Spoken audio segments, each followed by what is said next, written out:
ప్రభువైన యేసుక్రీస్తు నామమున మీ అందరికి కూడా శుభాలు తెలియజేస్తూ ఉన్నాను. ఈ యొక్క రాత్రి సమయంలో మరొకసారి మనం కలుసుకోవడానికి ప్రభు చక్కని కృప అనుగ్రహించాడు. మనం ఇంతవరకు ఆలోచన చేస్తూ దేవుని వాక్యాన్ని మనం పఠించడానికి 5వ ప్రశ్నలో దేవుని వాక్యాన్ని పఠించడానికి లేకపోతే అధ్యయనం చేయడానికి అర్థం చేసుకోవడానికి అవసరమైన అర్హతలు ఏమిటి అనేది ఆలోచన చేస్తూ మొదటి అర్హతను గురించి మనం ఆలోచన చేయడం జరిగింది. ఈ రోజున మనం ఈ యొక్క అర్హతలు 9 అర్హతలు ఉన్నాయి. మొదటి అర్హతను మాత్రమే ఆ యొక్క క్వాలిఫికేషన్స్ని మనం చూడడం జరిగింది. మొట్టమొదట దేవుని సత్యాన్ని ఎరగాలనే కోరిక అనేది బలంగా మనకు ఉండాలి. అంత మాత్రమే కాదు, దేవుని వాక్యానికి విధేయత చూపించాలి అనేది మన మనసులోకి బలమైన రీతిగా ఉండగలిగితేనే అప్పుడే దేవుని వాక్యం మనకు సరిగ్గా అర్థమవుతుంది. అందుకే మీకు చెప్పాను, యోహాను సువార్త 8వ అధ్యాయంలో 31, 32 వచనాల్లో మీకు జ్ఞాపకం చేస్తూ వచ్చాను. వారు నమ్మిన యూదులతో అనే విషయాన్ని మొట్టమొదట నమ్మాలి, దేవుని సత్యాన్ని తెలుసుకోవాలనే ఆశ ఉండాలి, ఆ తర్వాత దేవుని వాక్యాన్ని అనుసరించాలనే ఆ ఆలోచన కూడా మనకు ఉండాలి. ఇవి ఉన్నప్పుడే దేవుని వాక్యం బాగా అర్థమవుతుందనే విషయాన్ని నేను మొదటి క్వాలిఫికేషన్ గురించి నేను మీకు తెలియజేయడం జరిగింది. ఈ రోజున మనం తక్కిన 8 కూడా ముగించడానికి మనం ప్రయత్నం చేద్దాం. రెండవ అర్హత ఏంటంటే దేవుని పట్ల, దేవుని వాక్యం పట్ల ఒక గౌరవప్రదమైన భక్తి అనేది ఉండాలి. అలాగున్నప్పుడే దేవుని వాక్యాన్ని మనం ఖచ్చితంగా అర్థం చేసుకోగలం, ఖచ్చితంగా భాష్యం చేయగలం. ఈ రోజున దేవుని పట్ల గౌరవం లేదు, దేవుని వాక్యం పట్ల కూడా గౌరవం లేనప్పుడు వారు దేవుని వాక్యాన్ని ఎంతమాత్రం కూడా అర్థం చేసుకోలేరు. రండి, నాతో కూడా కలిసి దేవుని వాక్యాన్ని తీస్తూ చదువుకుందాం. మనం ద్వితీయోపదేశ కాండానికి వెళ్దాం. ద్వితీయోపదేశ కాండము 32వ అధ్యాయంలోనికి వెళ్దాం. మనం 46వ వచనం 47వ వచనాన్ని నేను చదువుతూ ఉన్నాను. మరలా వారితో ఇట్లా, నేను మీతో సాక్ష్యముగా నేడు నేను పలికిన మాటలన్నిటినీ మీ మనస్సులో పెట్టుకొని మీ సంతతి వారు ఈ ధర్మశాస్త్ర వాక్యములన్నిటినీ అనుసరించి నడుచుకొనవలనని వారికి ఆజ్ఞాపింపవలెను. ఇది మీకు నిరర్ధకమైన మాట కాదు, ఇది మీకు జీవమే. ఈ మాటలు మనం చదువుకుంటున్నాం. ఇది వారు కానాను దేశాన్ని స్వాధీనపరుచుకొని యోర్దాను దాటబోచున్న వారి గురించి ఈ విషయాల గురించి ప్రస్తావిస్తూ వచ్చాడు. మనం ఇక్కడ ఈ వచనాల్లో మనం చాలా శక్తివంతమైన ఈ వచనం అనేది ఆ వివరణలో మనకు కనబడుతూ ఉంది. మీరు ఏం చేయాలి? నేను పలికిన మాటలన్నీ మీ మనస్సులో పెట్టుకొని అనే విషయం ఉంది. మీ మనస్సులో పెట్టుకొని ఆ మాటను పెట్టుకోవడం మాత్రమే కాదు, అక్కడ ఎలాగుండాలి అనంటే ఈ ధర్మశాస్త్ర వాక్యములన్నిటినీ అనుసరించి అనే మాట ఉంది. పెట్టుకోవాలి, అనుసరించాలి అనే విషయాన్ని చెప్పాడు. అది ఆ విధంగా చేయగలిగినప్పుడు ఆ భక్తి తాత్పర్యంతో, గౌరవంతో, దేవుని పట్ల గౌరవంతో, భక్తితో ఆ విధంగా మనం చేయగలిగినప్పుడు 47వ వచనంలో అన్నాడు, ఇది మీకు నిరర్ధకమైన మాట కాదు అని అన్నాడు. ఇది ఎంత మాత్రం కూడా వ్యర్థం కాదు, అసలు నిరర్ధకం కాదు. ఆ మాటలో ఏముంది అన్నాడు, ఇది మీకు జీవమే అని చెప్పుకుంటూ వచ్చాడు. అంటే మీ జీవితానికి జీవం కావాలి అనంటే దేవుని వాక్యాన్ని ఎంత ప్రాధాన్యత ఇవ్వాలో, ఎంత ప్రాముఖ్యత ఇవ్వాలో ఇందులో మనం గమనిస్తూ ఉన్నాం. అలాగా చేయగలిగినప్పుడే మనం మనం భక్తి తాత్పర్యంతో అర్థం చేసుకోగలం అనే విషయాన్ని ఇక్కడ చెప్తూ ఉన్నట్లుగా మనం చూస్తూ ఉన్నాం. ఈ రోజున దేవుని వాక్యాన్ని వింటాం, కానీ మనసులో పెట్టుకోము, అనుసరించము. ఏదో మాటలు అనుకుంటూ ఉన్నాం. అది నిరర్ధకమైన మాటలు కాదు. దేవుని వాక్యంలో జీవమున్నది అనే విషయాన్ని, అది మనకు జీవాన్ని ఇచ్చేది అనేది మనం గమనించాలని మనవి చేస్తున్నాం. మనల్ని జీవ మార్గంలో ఉంచుతుంది. అందుచేత దేవుని వాక్యం పట్ల భక్తి, గౌరవం అనేది చాలా అవసరం. ఇంకా యోబు గ్రంథానికి మనం వెళ్దాం. యోబు గ్రంథంలో 23వ అధ్యాయంలోనికి వెళ్తే 12వ వచనంలో చదువుతూ ఉన్నాను. యోబు గ్రంథము 23వ అధ్యాయం 12వ వచనంలో, ఆయన పెదవుల ఆజ్ఞను నేను విడిచి తిరగలేదు అని అన్నాడు. ఆయన నోటి మాటలను నా స్వ అభిప్రాయము కంటే ఎక్కువగా ఎంచి తిని అని అన్నాడు. ఇంగ్లీష్లో more than my necessary food అన్నాడు. అంటే మనం ఏమని చెప్తూ ఉన్నాడు? ఆయన నోటి మాటలను నా స్వ ఆహారము కంటే, అవసరమైన ఆహారము కంటే ఎక్కువగా ఎంచి తిని అని చెప్పాడు. దేవుని వాక్యాన్ని ఎలాగ ఎంచుతున్నాం? ఈరోజు మనం భోజనం చేసే భోజనం కంటే దేవుని వాక్యాన్ని అధికంగా ఎంచుతున్నామా? ఆ భక్తి అనేది, ఆ గౌరవం అనేది మనకుందా అసలు? అందుచేతనే ఇక్కడ యోబు తన గ్రంథంలో ఆ విషయాలు రాస్తూ వచ్చాడు. ఇంకా దేవుని వాక్యంలో నేను చదువుతూ ఉన్నాను. దేవుని వాక్యం పట్ల ఎలాంటి గౌరవం ఉంది అసలు? కీర్తనల గ్రంథానికి వద్దాం.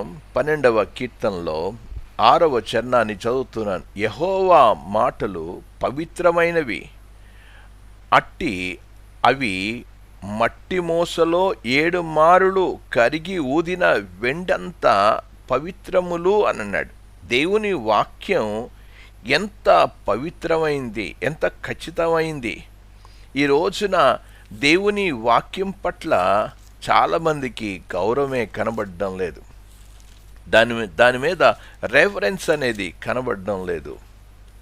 దేవుని వాక్యానికి ప్రాముఖ్యత ఇవ్వాలి. అందుకే సామెతల గ్రంథంలో కూడా 30వ అధ్యాయం 5వ వచనంలో చదువుతున్నాను. దేవుని మాటలన్నీ పుటము వేయబడినవే, అవి ఖచ్చితమైనవి, అందులో అవి పవిత్రమైంది, ఆహారం కంటే అధికమైంది, అవి జీవాన్నిచ్చేవి అనే విషయాన్ని చెప్పాడు. ఇప్పుడు ఇక్కడ కూర్చున్న వాళ్ళు, లేకపోతే జాయిన్ అయిన వాళ్ళందరూ కూడా అనుకోవచ్చు, వాళ్ళు ఏమనుకుంటారు అనంటే ఇదంతా కూడా పాత నిబంధన గురించి మాట్లాడుతున్నారు అని అనొచ్చును. క్రొత్త నిబంధనలో, కృపాయుగంలో కూడా విశ్వాసి దేవుని వాక్యం పట్ల భయం కలిగే ఉండాలి అనే విషయాన్ని చాలా స్పష్టంగానే మనం క్రొత్త నిబంధనలో కూడా చూడగలం. పేతురు రాసిన పత్రికలోనికి వెళ్దాం. ఆ మాటలు నేను చదువుతూ ఉన్నాను, చూడండి ఎలాగా, ఏ రీతిగా ఉంది. మనం క్రొత్త నిబంధనలో కూడా విశ్వాసులు దేవునికి భయపడాలి, దేవుని వాక్యానికి భయపడాలి. దేవుని వాక్యం పట్ల ఒక మంచి గౌరవం అనేది కనబడాల్సిన అవసరత ఉంది. చాలామంది జీవితాల్లో దేవుని వాక్యం పట్ల, వారికి దేవుని పట్ల భయమే లేదు. ఈ రోజుల్లో పాత నిబంధనలో వారు దేవునికి భయపడ్డారు. చూడండి, నేను చదువుతూ ఉన్నాను. పేతురు రాసిన మొదటి పత్రిక 2వ అధ్యాయం 17వ వచనంలో అక్కడ చెప్పాడు, అందరినీ సన్మానించుడి, సహోదరులను ప్రేమించుడి, దేవునికి భయపడుడి అనే మాట ఉంది. దేవుని పట్ల కూడా భయం కలిగి జీవించాల్సిన అవసరత ఉంది. క్రొత్త నిబంధనలో కూడా దేవునికి భయపడాలి. ఇవి ఎవరి వాక్యాలు? ఆ యొక్క దేవుడు రాసి ఇచ్చిన ఆ వాక్యాలను గురించి కూడా మనం చూడొచ్చును. చూడండి, నేను చదువుతూ ఉన్నాను. తిమోతికి రాసిన 2వ పత్రికలోనికి వెళ్దాం. ఈ 2వ పత్రికలో ఆ మాటలు మనం గమనిస్తున్నాడు. పౌలు చివరిగా రాసిన ఉత్తరాలవి, ఆ పత్రికలవి. ఆ పత్రికలో రాసుకుంటూ వచ్చాడు, తిమోతికి చెప్తూ అన్నాడు, నువ్వు బాల్యము నుండి ఆ విషయాన్ని 14-15 వచనాల్లో ఉన్నాయి. క్రీస్తు యేసునందు ఉంచవలసిన విశ్వాసం ద్వారా రక్షణార్థమైన జ్ఞానము నీకు కలిగించుటకు శక్తిగల పరిశుద్ధ లేఖనములను అని అన్నాడు. ఆ లేఖనాలు ఏమన్నాడు? పరిశుద్ధమైన లేఖనాలు. ఆ పరిశుద్ధమైన లేఖనాలను గురించి చెప్పాడు. ఆ లేఖనాలు కింద చెప్పాడు, మీరు 16-17 వచనాల్లో ప్రతి లేఖనమును అని చెప్పుకుంటూ వచ్చాడు. ప్రతి లేఖనము దైవావేశం వలన కలిగింది గనుక ఆ వాక్యము ఏ రీతిగా ఉంది? అది పరిశుద్ధమైన వాక్యం. ఈ రోజున దేవుని వాక్యాన్ని గురించిన ఆ ప్రతిష్టత చేయబడిన వాక్యం అది మనం తీవ్రంగా తీసుకోవాలి. దేవునికి భయపడాలి. పరిశుద్ధమైన లేఖనాల పట్ల కూడా భక్తి కలిగిన జీవితం ఉండాల్సిన అవసరం ఉంది. ఈరోజు చాలామంది దేవుని వాక్యాన్ని నిర్లక్ష్యంగా చదువుతారు, భక్తి తాత్పర్యంతో చదవరు. వారు దేవుని భయం లేదు, దేవుని పట్ల వాక్యం పట్ల భయం లేదు, పరిశుద్ధత కనబడడం లేదు. అందుచేతనే వారు దేవుని వాక్యం పట్ల భయం లేదు గనక వారు సరి అయిన రీతిగా భాష్యం చేయలేరు. వారు దేవుని వాక్యాన్ని అర్థం చేసుకోలేరు. ఇది మనుషుల వాక్యం అనుకోకూడదు, దేవుని వాక్యం ఇది. దేవుని వాక్యాన్ని మనం సరి అయిన రీతిగా అర్థం చేసుకోవాల్సిన అవసరం ఉంది. ఇది మనుషుల భావం కాదు, మనుషుల ప్రేరేపణ చేత, మనుషుల ఇచ్ఛ చేత రాయబడిన మాటలు ఎంత మాత్రం కూడా కాదు. ఇది దేవుని వాక్యం. చాలా ఉన్నతంగానే మనం ఆలోచించవలసిన అవసరం ఉంది. ఈ రోజున దేవుని వాక్యాన్ని గురించిన భయం కనబడలేదు, ఆ రెవరెన్స్ కనబడడం లేదు. అందుకే ఇష్టానుసారంగా దేవుని వాక్యాన్ని వారు ఎవరు పడితే వారు ఎవరికిష్టమైన రీతిగా వారు భాష్యం చేయడానికి, అర్థాలు చెప్పడానికి ప్రయత్నం చేస్తూ ఉన్నారు. మనం ఒక రాజు ఆస్థానంలో కూర్చుంటే ఎలాగ భయంతో వెళ్తాం, ఎలాగ భయంతో మాట్లాడుతాం. ఈ రోజున మనం బైబిల్ పట్ల భయం లేని స్థితి కనబడుతూ ఉంది. ఆ వైఖరియే మన జీవితంలో సరి అయిన రీతిగా బైబిల్ని మనం అర్థం చేసుకోలేకపోతూ ఉన్నాం. ఈ విషయాన్ని నేను మీకు చెప్తూ వచ్చాను. బైబిల్ ఇంటర్ప్రిటేషన్ గురించి ఒక బుక్కుని మీకు చెప్తూ వచ్చాను. డాక్టర్ రాయ్ జెక్ అనే వ్యక్తి రాసిన బేసిక్ బైబిల్ ఇంటర్ప్రిటేషన్ అనే దాంట్లో 23వ పేజీలో మనం చూస్తూ మీరు చదవచ్చును.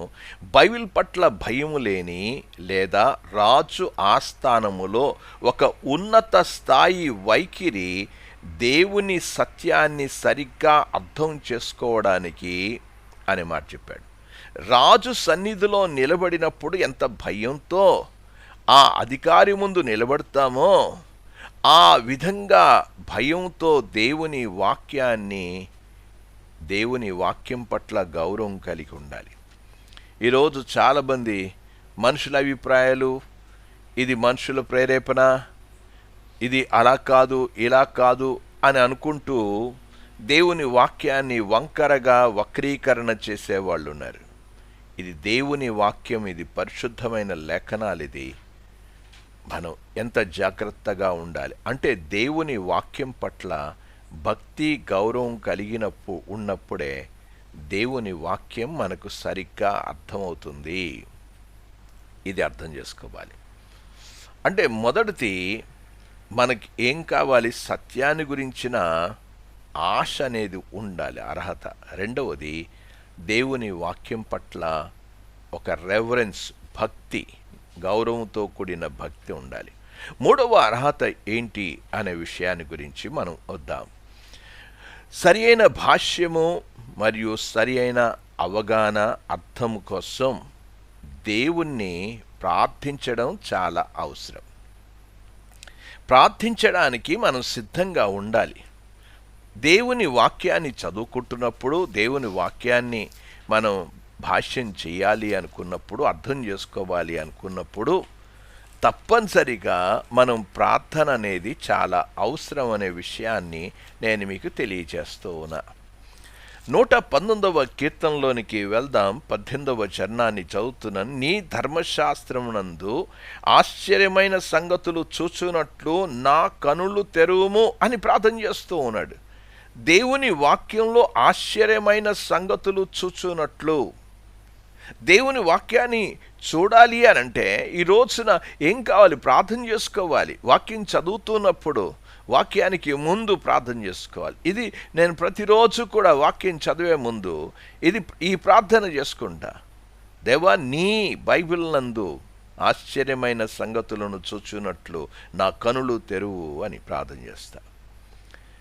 దేవుని వాక్యంలో అలా ప్రార్థన చేయాల్సిన అవసరత ఉంది. అందుకే యేసు ప్రభువారు మత్తయి సువార్త 7వ అధ్యాయంలో 7-8 వచనాల్లో మనం చదువుతున్నాం. అడుగుడి మీకు ఇవ్వబడును, వెదుకుడి మీకు దొరుకును, తట్టుడి మీకు తీయబడును, అడుగు ప్రతివాడును పొందును, వెదుకువానికి దొరుకును, తట్టువానికి తీయబడును. నువ్వు ఎప్పుడైతే దేవుని వాక్యాన్ని గురించి ప్రార్థన చేసుకుంటావో దేవుడు నీకేం చేస్తాడు? అడుగుతూ ఉన్నావు, వెతుకుతూ ఉన్నావు, తట్టుతూ ఉన్నావు, అప్పుడే దేవుని వాక్య సత్యాన్ని అర్థం చేసుకోగలం. గనక మనం దేవుని వాక్యాన్ని గ్రహించాలంటే, దేవుని వాక్యాన్ని అర్థం చేసుకోవాలంటే తప్పనిసరిగా మనం ప్రార్థన చేసుకోవలసిన అవసరత ఉంది. సొలొమోను తన సామెతల గ్రంథంలో కుమారులకి చెప్తూ ఒక మాటను చాలా చక్కగా చెప్పుకుంటూ వచ్చాడు. వారికిచ్చిన సూచన ఏంటి అనేది సామెతల గ్రంథము 2వ అధ్యాయం 3వ వచనంలో చదువుతున్నాను. తెలివికై మొరపెట్టిన ఎడల, వివేచనకై మనవి చేసిన ఎడల. దేవుణ్ణి అడుగుతే, దేవా నీ వాక్యం నాకు అర్థం కావాలి, నాకు వివేచన ఇవ్వు, డిజైనింగ్ ఇవ్వు, దేవుని వాక్యాన్ని చదువుకోవడానికి నాకు డిజైనింగ్ అనేది, నాకు వివేచన ఇవ్వు అని దేవుణ్ణి ప్రార్థించాల్సిన అవసరం ఉంది, మొరపెట్టుకోవాల్సిన అవసరం ఉంది. నిజమైన భాష్యం మనకు అర్థం కావాలి అంటే మనకు ప్రార్థన తప్పనిసరిగా కావాలి. అయితే ఇక్కడ ప్రాముఖ్యమైనది ఒక విషయాన్ని గుర్తుపెట్టుకోవాలి. ప్రార్థన దేవుని వాక్యాన్ని జాగ్రత్తగా అధ్యయనం చేయడం ద్వారా భర్తీ చేయదు. నువ్వు ప్రార్థన చేసేసుకున్నావు, దేవుడు బయలుపరుస్తాడు అని చెప్పడం కాదు. అధ్యయనం వేరే. ప్రార్థన అనేది నువ్వు ప్రార్థన చేసావు గనక దేవుడు కళ్ళు తెరిచేశాడు, దేవుడు బయలుపరిచేశాడు అనే విషయాన్ని అనుకుంటే అది భ్రమ. ప్రార్థన ఒకటే అర్హత కాదు. ప్రార్థనకు కావాల్సిందేనంటే మనం ప్రార్థన చేస్తూ ఉన్నప్పుడు దేవుని వాక్యము అర్థం కావడానికి ప్రార్థన చేస్తూ ఉన్నాం. అలాగ అర్థం చేసుకోవడానికి ప్రార్థన చేసాం కనుక చదవకూడదు అని అర్థం కాదు, అక్కడ పట్టించకూడదని అర్థం కాదు. అది దేవా మనం ప్రార్థన చేసుకుంటున్నప్పుడు ఈ రోజున చాలామంది ప్రసంగికులు ఆ యొక్క పులిపీట్ మీదకి ఎక్కినప్పుడు వాళ్ళు చేసే ఈ ప్రార్థన చేస్తారు. నీ ధర్మశాస్త్రం నందు ఆశ్చర్యమైన సంగతులు చూచినట్లు నా కనులు తెరువు అని అక్కడికి వెళ్ళి ప్రార్థన చేయడం కాదు. నిజంగా అది ఎంత బుద్ధిహీన. అది నువ్వు రహస్యంగా చేసుకోవలసిన ప్రార్థన. అది నువ్వు ఇంటి దగ్గర ప్రార్థన చేసుకోవలసిన అవసరత ఉంది. నువ్వు ప్రార్థన చేసేసావు గనక నువ్వు ఇష్టం వచ్చినట్లు మాట్లాడడం అని బోధించడం కాదు అక్కడ. నేను మీకు ఒక చక్కని ఉదాహరణ కూడా మీకు చెప్తూ వచ్చాను. మనం చూస్తున్నాం, ఎలక్ట్రిసిటీ పోల్స్ని ఎక్కడం గురించి మనం చూస్తూ ఉన్నాం. వాళ్ళు ప్రార్థన చేసుకుంటారు, ఎందుకంటే ప్రతిదినం కూడా ఒక ప్రమాదానికి గురి అయ్యే పరిస్థితి ఉంది. మనం చూస్తుంటాం, అప్పుడప్పుడు వారు ప్రమాదానికి గురి అయి చచ్చిన పరిస్థితులు కూడా కనబడుతూ ఉన్నాయి. వారు పైకి వెళ్తున్నప్పుడు, ప్రభా ఈరోజు మేము ఈ పనిలోకి వెళ్తూ ఉన్నాం, మాకు సహాయం చేయని ప్రార్థన చేసుకున్నంత మాత్రంలో సరిపోదు. అక్కడికి ప్రార్థన చేసుకున్న తర్వాత అక్కడ ఏం చేయాలో, ఎక్కిన తర్వాత ఏం చేయాలో అనే విషయాన్ని తెలియకుండా నువ్వు పైకెక్కితే ప్రయోజనం లేదు. వారు ఆ పవర్ లైన్స్ని వారు రిస్టోర్ చేయడానికి, తిరిగి భద్రపరచడానికి అక్కడికి వెళ్ళి ప్రార్థన చేసుకున్నారు, పైకెక్కారు. పైకెక్కినప్పుడు ఏం చేయాలో అనే ఆలోచన మొట్టమొదటిగానే ఉండాలి. దేవుని వాక్యమును, ప్రభువా నీ వాక్యాన్ని అర్థం చేసుకోవడానికి నా కళ్ళు తెరువు అని చెప్పి ప్రార్థన చేసేసి అధ్యయనం చేయకుండా మనం ఏదో ప్రసంగాలు చేసేయడం, వాక్యం చెప్పడం అనేది సబబు కాదు. తప్పనిసరిగా ప్రార్థన చేసుకుని క్రమబద్ధమైన అధ్యయనం అనేది చాలా అవసరం. చాలామంది ప్రసంగికులు ఏం చేస్తారు అంటే, దేవుడు అప్పుడు బయలుపరుస్తాడు, పులిపిట్ మీదకి వెళ్ళిపోయి దేవుడు బయలుపరుస్తాడు అని చెప్పేసి ఏదో మాట్లాడడం కాదు. ఏం బోధించాలో అనేది ముందు ఎరగాలి. ఏం బోధించాలనేది ఎరగాలి. వారు ఎరగకుండా వారు ప్రార్థన చేసిన ప్రయోజనం లేదు. ఈరోజు ప్రార్థన అనేది ప్రాముఖ్యత లేదని చెప్పడం లేదు. ప్రార్థన చేసేటప్పుడు దేవుని వాక్యాన్ని సరిగ్గా విభజించడానికి నాకు జ్ఞానం ఇవ్వు, అధ్యయనం చేయాల్సిన అవసరత ఎంతైనా ఉంది.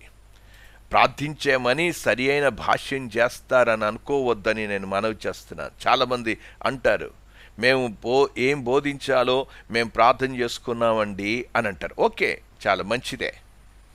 అది ఖచ్చితంగా వారు అలా చేయడం మంచిదే. ప్రార్థించినంత మాత్రంలో లేఖనాలను సరిగ్గా విభజించి బోధిస్తారనే అర్థం కాదు దానిది.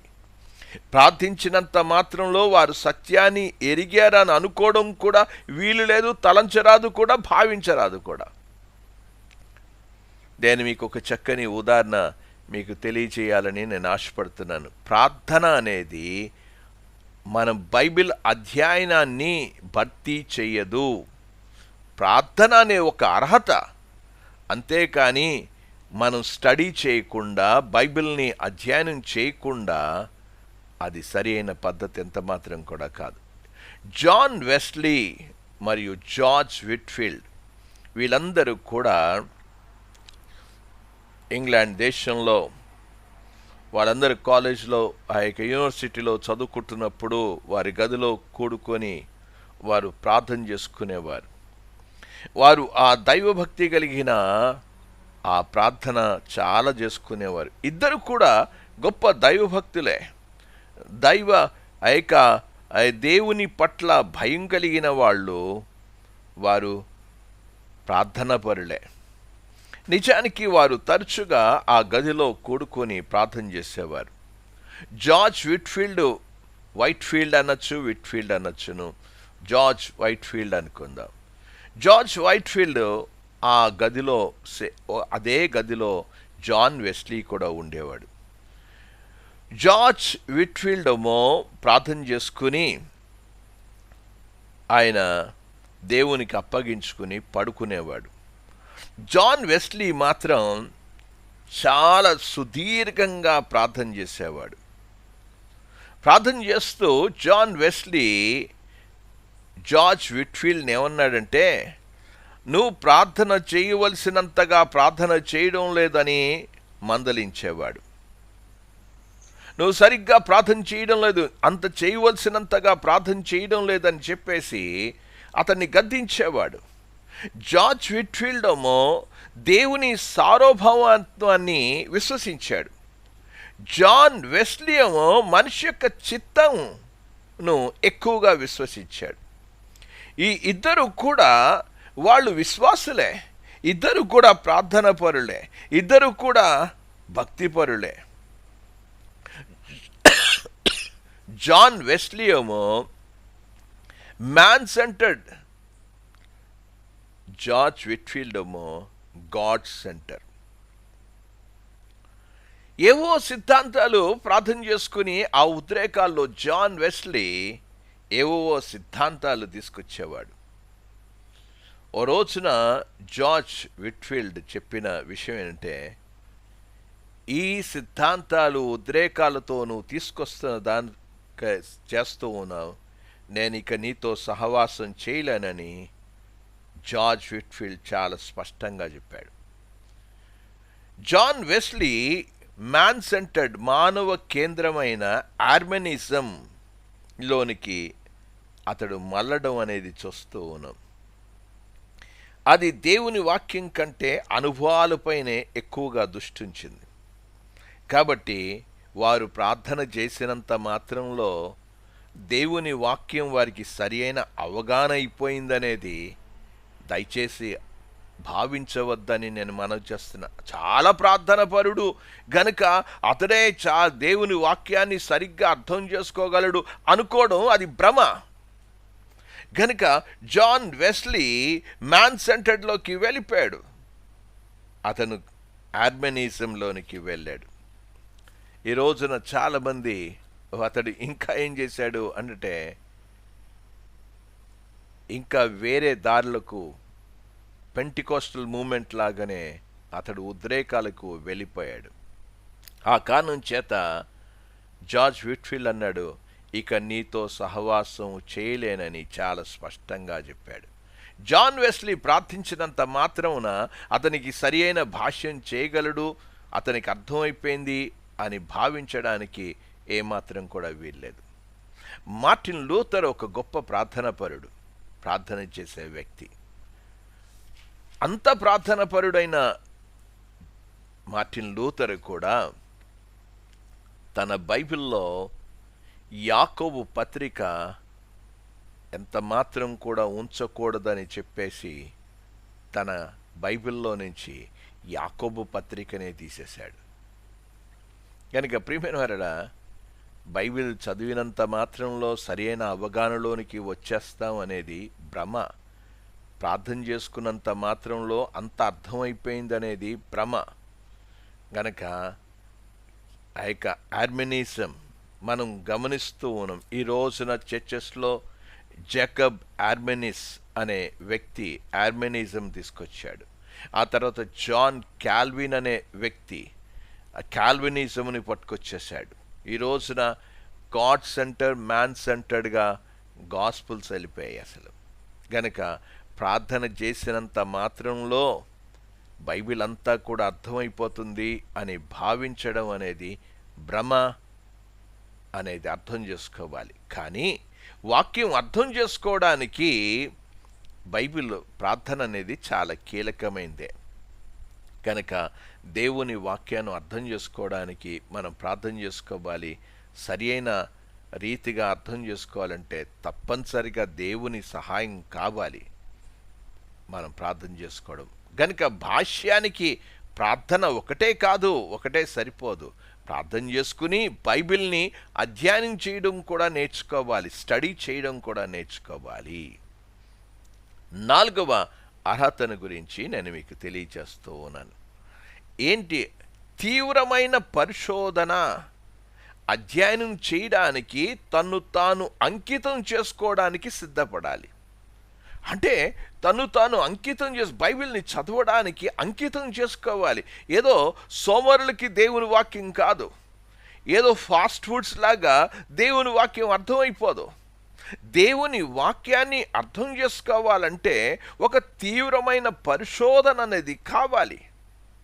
దాని మీద మనసు పెట్టే అంకితం భావంతో చదవడానికి సమయాన్ని అన్నిటినీ కూడా వెచ్చించవలసిన అవసరం ఉంది. ఒక వ్యక్తి బైబిల్ని సరి అయిన రీతిగా భాష్యం చేయాలంటే ఆ వ్యక్తి ఆ వాక్యం, ఆ టెక్స్ట్ ఏం చెప్తుంది, ఆ బైబిల్ ఏం చెప్తుంది అనే విశేషంగా పరిశోధించి విశ్లేషించి దాని సందర్భాన్ని తప్పనిసరిగా గమనించాలి, పరిశోధన చేయాలి, వివరణ చేయాలి. ఆ విధంగా చేయడానికి కొన్ని ప్రాథమిక సూత్రాలు, నియమాలు ఉన్నాయి. అవి వాటినన్నిటిని కూడా మనం తర్వాత గమనిస్తాం.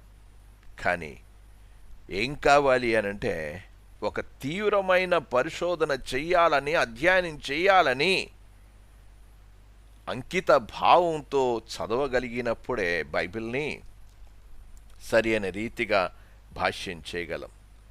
విశ్లేషించినప్పుడు సందర్భం, వాటిని చాలా ప్రాముఖ్యంగా గమనిస్తూ వాటిని పఠించాల్సిన అవసరత ఉంది. ప్రియమైన వాళ్ళరా, ఈ రోజున చాలా చాలా చాలా పరిశోధన చేయాలి. ఆ పరిశోధన గురించి సొలొమోను తన యొక్క సామెతల గ్రంథంలో చాలా చక్కగా తన కుమారునికి కొన్ని రహస్యాలు చెప్పుకుంటూ వచ్చాడు. ఆ రహస్యాలను గురించి నేర్పించుకుంటూ వచ్చాడు. ఏం చేయాలి, ఎలా చేయాలి అనేది. ఆ రహస్యాలను నేర్పించినప్పుడు తీవ్రమైన పరిశోధన చేయాలి అనే ప్రాముఖ్యతను గురించి చాలా వివరణ ఇచ్చాడు. నేను చదువుతూ ఉన్నాను, చూడండి. సామెతల గ్రంథము 2వ అధ్యాయము 4వ వచనంలో, వెండిని వెదికినట్లు దానిని వెదికిన ఎడల, దాచబడిన ధనమును వెదికినట్లు దానిని వెదికిన ఎడల అన్నాడు. ఎలాగ వెదకాలి అనంటే, ఆ యొక్క దాచబడిన ధనమును, అది ఆ యొక్క దాచబడినది, అది దాన్ని గురించి దాచింది వెతకాలి, త్రవ్వాలి, కష్టపడాలి, కృషి చేయాలి, ప్రయాసపడాలి. అప్పుడే దేవుని వాక్యం అర్థం అవుతుంది. ఈ రోజున ఏమి కూడా ప్రయాసపడకుండా, కష్టపడకుండా దేవుని వాక్యంను భాష్యం చేయడం అనేది సాధ్యం కాదు. ఈ విషయాన్ని చాలామంది గ్రహించరు, గుర్తించరు. బైబిల్ని ఏదో అలవాటు రీతిగా చదివేయడం అనేది, అలాంటి విషయాలన్నీ కూడా బైబిల్ అర్థమవుతుంది అనేది అదొక భ్రమ.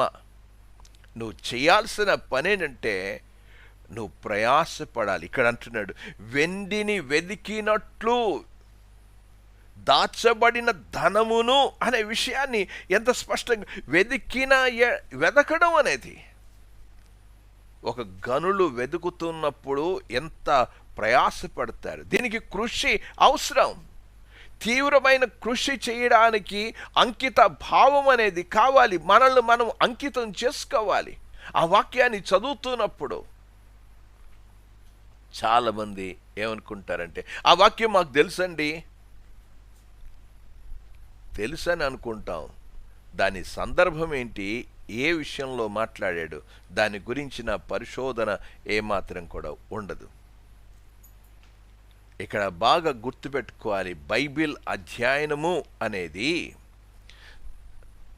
అదొక క్రియాపదం. అది స్టడీ ఈజ్ ఎ వర్బ్, అది క్రియాపదం.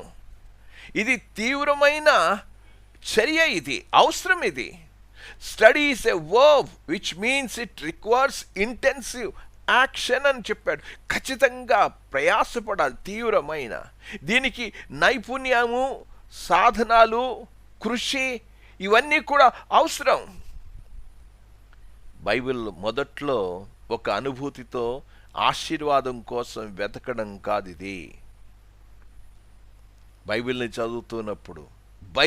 చదువుతున్నప్పుడు ఏదో ఆశీర్వాదాల కోసం, వాగ్దానాల కోసం ఏవో చదవడం కాదు, అనుభూతుల కోసం వెతకడం కాదు ఇది. దేవుని వాక్యాన్ని, సత్యాన్ని వెతకడం అనేది కావాలి. ఈ రోజున చాలామంది బైబిల్లో వాగ్దానాలు, ఆశీర్వాదాలను వెతకడానికి ప్రయత్నం చేస్తారు, కానీ సత్యాన్ని వెతకడానికి ప్రయత్నం చేయరు. ఇది అనంత దేవుని నుండి వచ్చిన అనంతమైన సత్యం. ఇది దేవుని వాక్యాన్ని చదువుతున్నప్పుడు అది ఎటువంటి అనుభూతి అనంటే, ఎటువంటి అనుభవం అనంటే, ఒక పర్వతాన్ని ఎక్కే అనుభవం ఇది. పర్వతం ఎక్కడం అనేది ఒక కఠినమైన చర్య, ఒక కఠినమైన ప్రయాస. అది ఎంత సంఘర్షణ పడుతూ ఆ పర్వతాన్ని ఎక్కాలి, అక్కడ చేరుకోవడం అనేది, అది చేరుకున్నప్పుడే మనం సాధించినట్లు. కనుక దేవుని జ్ఞానాన్ని అర్థం చేసుకోవడానికి వెండిని వెదికినట్లు వెతకడం, దాచబడిన ధనమును వెదికినట్లు వెతకడం, బైబిల్ని చదవడం అనేది. ప్రియమైన వారలారా, ఈ బైబిల్ని చదవడం మీరు ఎంతసేపు కూడా ఇమాన్యుయల్ బైబిల్ కాలేజ్లో ఈయన ఇదే చెప్తాడు, బైబిల్ చదవండి, చూడండి, చదవండి, చూడండి అని చెప్తూ ఉంటారు. నిజంగా నేను ప్రేరేపింపబడిన ఒక ఒక విషయాన్ని నేను మీకు తెలియజేయాలని నేను ఆశపడుతూ ఉన్నా. పౌలు ఒక చివరి దశలో చెరసాల్లో ఉన్నాడు. ఈ విషయాన్ని గురించి నేను మీకు చూపిస్తూ ఉన్నాను. చూడండి, చెరసాల్లో ఉన్నాడు, చివరి దశలో ఉన్నాడు, ఇంకా చచ్చిపోతాడు, చంపేస్తారు కూడా. అలాంటి పరిస్థితిలో ఇక చచ్చిపోతాను, నేను చెరసాల్లో ఉన్నా, ఇంకా అయిపోయిందిలే, నేను ఇంకేం చదవడం అని అనుకోలేదంట. నేను ఆ మాటలు చదువుతున్నప్పుడు నాకు ఎంత ప్రేరేపణ కలిగింది, ఎంత ప్రోత్సాహం కలిగింది. దేవుని వాక్యంలో చదువుతూ ఉన్నాను. తిమోతికి రాసిన 2వ పత్రికలోనికి రండి, 4వ అధ్యాయంలోనికి వెళ్దాం. 4వ అధ్యాయంలో 12-13 వచనాలు చదువుతూ, నీవు వచ్చినప్పుడు నేను త్రోయలో కర్పూనొద్ద ఉంచి వచ్చిన అంగీని, పుస్తకములను, ముఖ్యంగా చర్మపు కాగితములను తీసుకొని రమ్ము.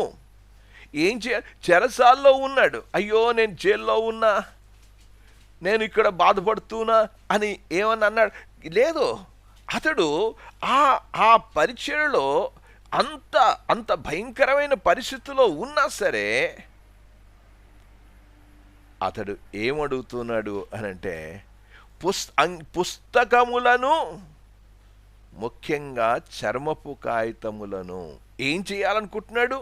అక్కడ కూడా స్టడీ చేయాలనుకుంటున్నాడు, అక్కడ కూడా అధ్యయనం చేయాలనుకుంటున్నాడు. ఆ పుస్తకాలు తీసుకురండి. సమయాన్నంతటినీ కూడా ఒక తీవ్రంగా అధ్యయనం చేయడమే ప్రారంభించాడు. మరణించే వరకు, కనుమూసే వరకు కూడా పౌలు అధ్యయనం చేయడం జరిగింది. బైబిల్ అధ్యయనం అనేది చాలా ప్రయాసతో కూడింది.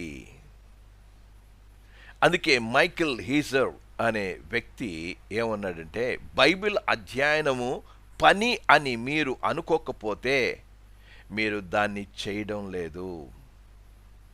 ఇదొక పనిది, దేవుని వాక్యాన్ని ఒక పనిది. ఇది ప్రయాసపడవలసిన అవసరం ఉంది. పౌలు ఆ చివరి దశలో ఉన్నా సరే దేవుని వాక్యాన్ని గురించి ఎంత అధ్యయనం చేశాడు. ఈ రోజున సేవకులుగా ఉన్నవారు దేవుని వాక్యాన్ని అధ్యయనం చేయడం లేదు. అందుకే భాష్యం సరిగ్గా ఉండడం లేదు. అధ్యయనం చేయగలిగినప్పుడే భాష్యం కూడా సరిగ్గా ఉంటుంది. 5వ అర్హత ఏంటి అనంటే, దేవుని వాక్యమును నైపుణ్యము కలిగి ఇతరుల చేత బోధింపబడడానికి మనం సిద్ధంగా ఉండాలి. ఎవరొకరు చాలా ప్రయాసపడ్డారు. వారు చాలా ప్రయాసపడి దేవుని వాక్యాన్ని మనకు నేర్పించాలి అనుకున్నప్పుడు మనం వినడానికి కూడా మనం సిద్ధంగా ఉండాలి. ఈ రోజున చాలామంది వినడానికి సిద్ధంగా ఉండరు. దేవుని యొక్క వాక్యంలో నేను ఈ మాటలు చదువుతూ నన్ను సొలొమోను సామెతల గ్రంథంలో చెప్పుకుంటూ వచ్చాడు. ఏమన్నాడంటే, 2వ అధ్యాయం 2వ వచనంలో, జ్ఞానమునకు చెవియొగ్గి హృదయపూర్వకముగా వివేచనను అభ్యసించిన జ్ఞానమునకు చెవియొగ్గి చెప్పేవాళ్ళు ఉన్నారు. వారు ఎంతో ప్రయాసపడ్డారు, వారు నేర్చుకున్నారు. వాళ్ళు నేర్చుకున్న వాళ్ళ దగ్గర నుంచి మనం నేర్చుకోవడం అనేది మనం చాలా సులువుగా నేర్చుకోగలం. వాళ్ళు ఇంతకు ముందే వారు ప్రయాసపడ్డారు, వారు ఆ యొక్క టెక్స్ట్ మీద కష్టపడ్డారు. దాని మీద ఎన్నో గంటలు దాని మీద వారు ప్రయాసపడినట్లుగా చూస్తూ ఉన్నాం. గనక మనం నేర్చుకోవాలి అనుకున్నప్పుడు ఆ స్కిల్డ్ పర్సన్స్, దాని గురించి నైపుణ్యం కలిగిన వారు ఎన్నో సంఘర్షణలు పడి చదివి వారు హెర్మెనెటిక్స్ ప్రిన్సిపల్స్ అంతటినీ కూడా తీసుకొచ్చి మనకు చెప్తూ ఉన్నప్పుడు వాళ్ళ దగ్గర నేర్చుకోవడానికి మనం సంసిద్ధంగా ఉండాలి. నేను బైబిల్ కాలేజ్కి వెళ్తున్నప్పుడు మా పాస్టర్ గారు ఒక చిన్న సలహా ఇచ్చారు. ఆ సలహా ఏంటంటే, నువ్వు బైబిల్ కాలేజ్కి వెళ్తూ ఉన్నావు, లైబ్రరీలో పుస్తకాలను సద్వినియోగం చేసుకో. రెండవది ఏం చెప్పారు అనంటే, టీచర్స్ దగ్గర నీ ప్రతి ప్రశ్నకు నివృత్తి చేసుకోవడానికి నువ్వు ప్రయత్నం చేయి. బయటికి వచ్చిన తర్వాత ఎవ్వరు కూడా నీకు దొరకరు అని చెప్పారు. ఆ రోజున ఆయన చెప్పిన మాటలు ఎంతో నాకు ఉపయోగపడ్డాయి. మనం చాలాసార్లు కూడా ఒక టీచర్ దొరికినప్పుడు వాటిని గురించి వారి దగ్గర నుంచి నేర్చుకుందాం. వారెంతో ప్రయాసపడ్డారు. అందుకే ఇక్కడ పౌలు తను ఎంతో ప్రయాసపడి తిమోతికి చెప్పిన విషయాలు మనం చూస్తున్నాం. నేను నీకు బోధించాను, నీకు చెప్పాను, నా వలన వినిన సంగతులు అని చెప్పాడు. పౌలు ఎంతో పాత నిబంధన ధర్మశాస్త్రం అంతా కూడా వడపోసేశాడు. అంత నేర్చుకున్నాడు. ఇప్పుడు ఏమంటున్నాడు? తిమోతికి నేర్పిస్తున్నాడు.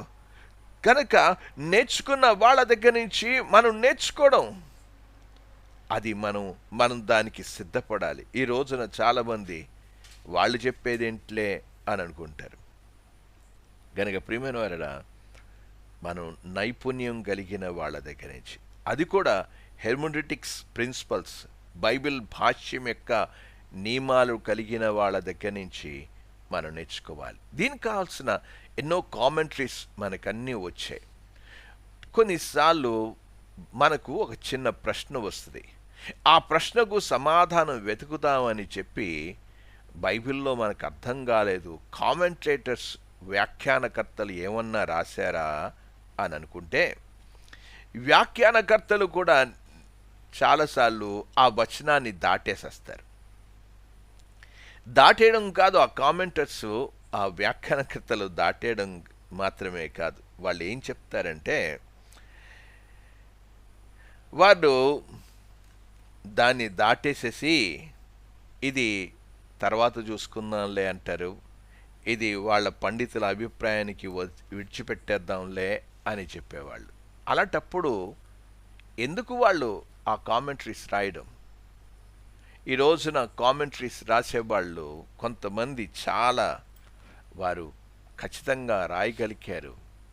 కనుక ఈరోజు మనం కూడా దేవుని వాక్యాన్ని నైపుణ్యం కలిగిన వాళ్ళ దగ్గర నుంచి సరి అయిన వాక్యాన్ని మనం నేర్చుకోవడానికి మనం ప్రయత్నం చేయాలి.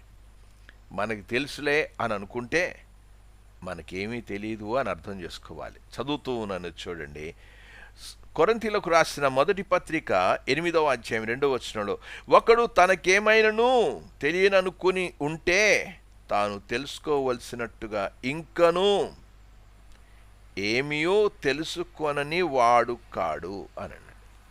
ఏంటన్నాడు? దేవుని యొక్క వాక్యంలో మనం చూస్తూ ఉన్నాం. ఈ రోజున మనం చదువుతున్నప్పుడు మనం తెలుసుకోవడానికి ప్రయత్నం చేయాలి, వాక్యాన్ని నేర్చుకోవడానికి ప్రయత్నం చేయాలి. మనకు పుస్తకశాలకు వెళ్తే, ఆ యొక్క బుక్ స్టాల్స్కి వెళ్తే బైబిల్ గురించి ఎన్నెన్నో కనబడుతూనే ఉన్నాయి.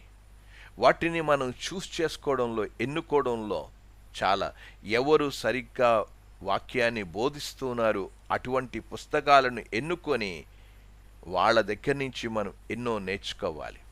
ఈ రోజున చాలాసార్లు కూడా దేవుని వాక్యాన్ని నేర్చుకోవడానికి ఎంత మాత్రం కూడా ఇష్టపడంలా. అందుకే పౌలు తిమోతికి రాసిన పత్రికలో చెప్పాడు, తిమోతికి రాసిన 2వ పత్రిక 2వ అధ్యాయంలో, నీవు అనేక సాక్షుల ఎదుట నా వలన వినిన సంగతులను ఇతరులకు బోధించుటకు సామర్థ్యం గల నమ్మకమైన మనుషులకు అప్పగింపుము అని చెప్పాడు. నీవు అనేక సాక్షుల ఎదుట నా వలన వినిన సంగతులను ఇతరులకు అప్పగించు, చెప్పు. ఇది ఈ యొక్క ప్రక్రియను కోరుతూ ఉన్నాడు. ఈ దినాల్లో మనం దేవుని వాక్యాన్ని కూర్చుని నేర్చుకోవాలి. గురువు దగ్గర విద్య నేర్చుకోవడం అనేది చాలా ప్రాముఖ్యం అనే విషయాన్ని మన భారతీయులకు తెలుసు. మనం కూడా నేర్చుకోవాలి. యేసు ప్రభు వారి దగ్గర శిష్యులు నేర్చుకున్నారు. పౌలు గమాలియల పాదాల దగ్గర నేర్చుకున్నాడు. మనం ఈ రోజున నేర్చుకోవలసిన అవసరత ఉంది, నైపుణ్యం కలిగిన వాళ్ళని. దాని కొరకు మనకి థియాలజికల్ జర్నల్స్ ఉన్నాయి, పుస్తకాలు ఉన్నాయి. వాటిని గురించి పరిశోధించవలసిన అవసరత ఉంది. ఆ పరిశోధన చేస్తున్నప్పుడు ఆర్మనిజంలోకి వెళ్ళొద్దు, క్యాల్వినిజంలోనికి వెళ్ళొద్దు. బిబిలికల్గా ఉండడానికి ప్రయత్నం చేయండి. దేవుని వాక్యాన్ని చదవడానికి ప్రయత్నం చేయాలి. ఈ రోజున చాలాసార్లు కూడా మనం దేవుని వాక్యాన్ని నేర్పించే వాళ్ళ దగ్గరికి వెళ్ళి నేర్చుకోవాల్సిన అవసరత ఎంతైనా ఉంది. నేను 5 అర్హతల గురించి చెప్పాను. 6వ అర్హతను గురించి మనం వెళ్దాం. ఒకరు సిద్ధాంతాన్ని అధ్యయనం చేయడానికి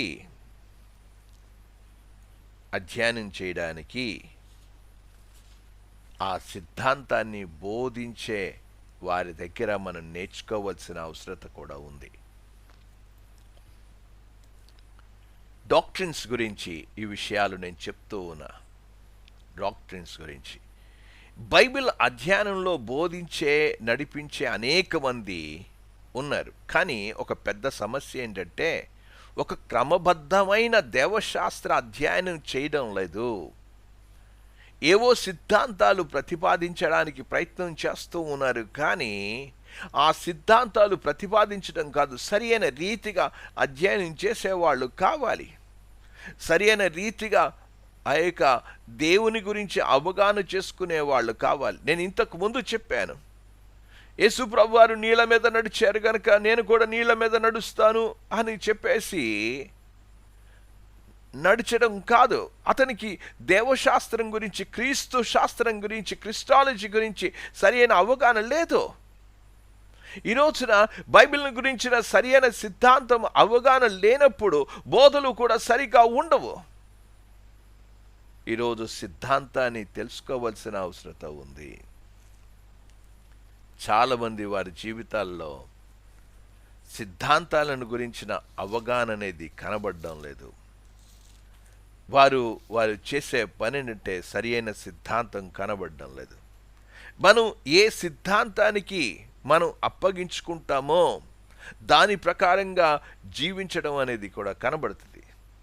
గనక సిద్ధాంతాన్ని గురించి నేను దేవుని యొక్క వాక్యంలో రోమీలకు రాసిన పత్రిక 6వ అధ్యాయం 17వ వచనంలో, మీరు పాపములకు దాసులై ఉంటిరి గాని ఏ ఉపదేశ క్రమమునకు మీరు అప్పగింపబడితిరో, ఏ ఉపదేశ క్రమమునకు మీరు అప్పగింపబడితిరో దానికి హృదయపూర్వకముగా లోబడిన వారై. ఆ మాటలు మనం చదువుతున్నాం. దేవుని వాక్యానికి ఎలాగుండాలంట? ఉపదేశానికి మీరు అప్పగింపబడి, అది హృదయపూర్వకంగా.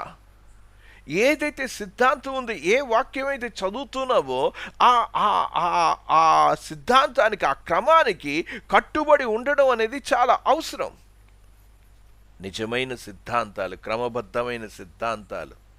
అందుకే మనం సిద్ధాంతాలను గురించి మనం చూస్తూనే ఉన్నాం. ఇంతకుముందు మనం పాప సిద్ధాంతాన్ని గురించి మనం చూసాం. అంతకుముందు మనం గమనిస్తూ వచ్చాం ప్రతి సిద్ధాంతం.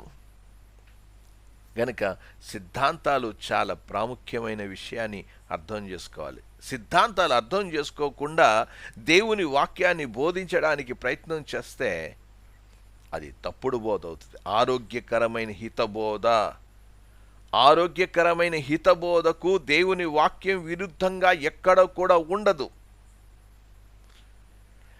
గనక మనం ఈ రెండు అర్థం చేసుకోవడానికి కీలకమైన క్రమబద్ధమైన అధ్యయనం అనేది, ఒక సిస్టమాటిక్ థియాలజీ అనేది చాలా అవసరం.